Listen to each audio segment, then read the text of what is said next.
doing this a number of years. Sometimes I feel it's a little preacher choir. I see a few new faces, and that's always great. And most of the people in this room have more collective affordable housing wisdom than most of the other jurisdictions in the region. Don't bring John. They're queuing us up a little quick presentation. In your packet, actually, in the program that has the state of affordable housing on the front, you can follow along on the PowerPoint slides while they're getting it queued up here. In brief, Mary Hines stole all my thunder. She gave you all the important news, which makes it a lot easier for me. In the past year, I'll just go over some quick points because I think I was asked to talk mostly about the housing plan that Mary mentioned coming up over the next couple of years and where we are in Columbia Pike right now. But just some quick factoids in your packet that will come up here at some point. On page 1 on the inside of the Arlington County Affordable Housing, you have some quick facts, recent results, over 3,300 new affordable rental units committed since 2000. Wait, I'm just slightly ahead of my time. Slightly. Total number of committed affordable units is now over 6,500. And in the past 3 years, the county's loaned out an average of over $18 million a year in AHIP funds. Everybody always thinks of what they see in the budget as being the magic number for AHIP, which is then $5 or $6 million a year. But what we get are loan payments from our partners, like several of them sitting in the room, and we'll be hearing from shortly, and also commitments of funds from private development projects under the Affordable Housing Ordinance. So all told, the new money is about a third, the loan repayments are about a third, and the developer contributions represent about a third of what we're putting out there. As you can see, production in a small jurisdiction like Arlington is in many ways opportunity driven. The amount of funds we have for doing these projects is one thing, but the availability of projects to buy, to work on existing sites, and a lot of the projects that have been done in recent years have been partnerships with our nonprofits who have owned properties and have been able to redevelop at a higher density, or partnerships with churches such as Macedonia and Clarendon Baptist. So as you can see, the amount of units, and these are the commitment dates. Actually, when you go to our targets report on the line, we've done a second bar which shows the number of units coming online each year, which is almost a more interesting number. Go ahead. As I was saying earlier, the amount of affordable housing investment fund resources coming in, you see the new allocation of developer contributions and the loan repayments. And that developer contributions number is also very dynamic because that gets paid when the developers are coming in to get their certificate of occupancy. Nice point of leverage. You don't get your C of O unless you make a payment. And as Mary Hines mentioned earlier, and Mr. Hahn is out here too, thanks so much because you can see what they did for the Affordable Housing Investment Fund this year. We have $9.48 million in new resources to work with coming the next fiscal year.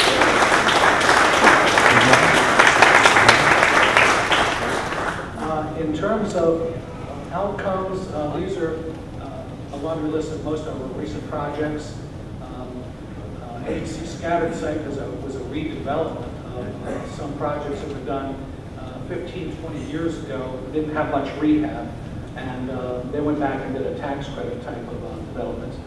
Colonial Village, another one that Wesley Housing purchased several years ago, and is now going through the rehabilitation process. And Howard Manor is a CPDC project, one of the few that we've been able to get recently north of Lee Highway. Always been a focal point for us, trying to find stuff to balance and geographically distribute the affordable housing. Arlington Mill is one of the, you've heard the mantra, public land for public good. Well, that is on a very valuable piece of public land on Columbia Pike, new construction development that Apple is working on right now. The garage is built, and you'll see it taking form here in the next several months. Marbella Apartments is one that was owned by another affordable housing developer, was resold at a very advantageous price to APA, and it was partially affordable before. It's now basically 100% affordable. Magnolia Commons, one of the few arm's length transactions that AHC, through a relationship with an owner, longtime owner, picked up, and that has a very unusual mix of 65% two-bedroom units. Sorry if I'm stealing anybody's thunder here on rapid developers. Through the balance of 12, we're still working with AHC on a piece of property, an old Shell station along the Columbia Pike frontage that abuts their Harvard Hall site, and also Buckingham Villages 3, the second part of the board voted back in March. We had hoped to do the second phase of Buckingham Villages 3 as ownership. The numbers were just going the wrong way for home ownership at the current point in time. So that is now a tax credit application that Telesis has put in. They partnered with us on the first part.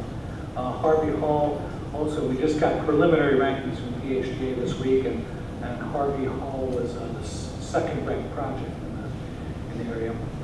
Looking on to 13 and 14 potential requests, we still have, because the county did buy the Buckingham Village 3 land, we pay the debt on that.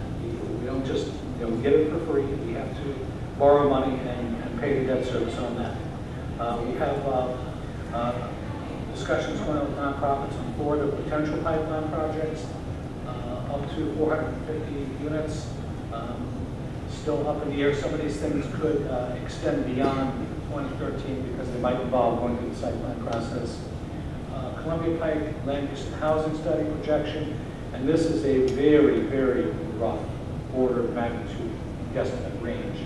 To do as many affordable housing units as we would strive to be doing in that process could range anywhere from 7 to 13 million a year in additional aid if needed to fund projects along Columbia Pike in order to maintain our very ambitious goal of 100% replacement of affordable housing there, or preservation. So the subtotal of the pipeline requests, as you see for 13, and in some cases beyond, ranges between 40 and 56 million. And again, that is a combination of all of our different funding sources. This is a bigger picture than the manager's proposed budget, and actually I'm not sure when Mary Hines was up earlier, she was talking about everything. But this is the slice of the pie, and you have this in your kit, and it shows some of the biggest chunks going to APA, Housing Choice Voucher, which is federal dollars actually, the county's housing grants program, which is going by leaps and bounds. The county's housing grants program, which is going by leaps and bounds.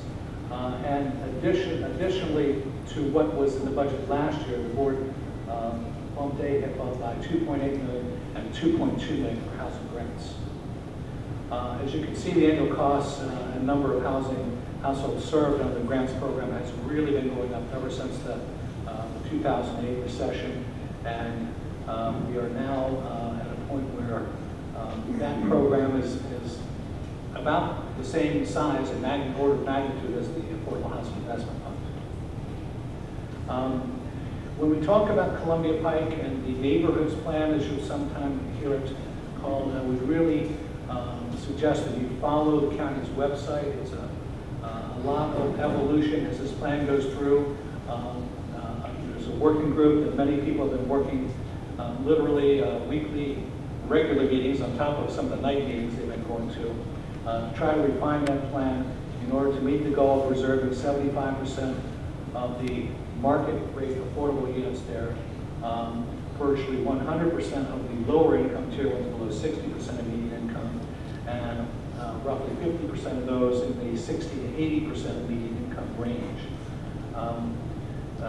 Part of the goal is also to increase moderate income home ownership opportunities. As Mary mentioned, the board did allocate some fresh funds to the what we call the Moderate Income Purchase Assistance, or MyPAC program, last month.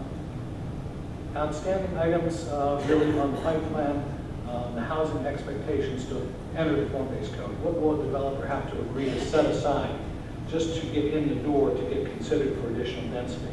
And the discussion at this point has been around 20% of the new units that they would get additionally through the form-based code, looking at it more or less as bonus density, or in the case where if they wanted to give us some of the existing units instead of the new ones, the current number of the discussion is 25% of those units.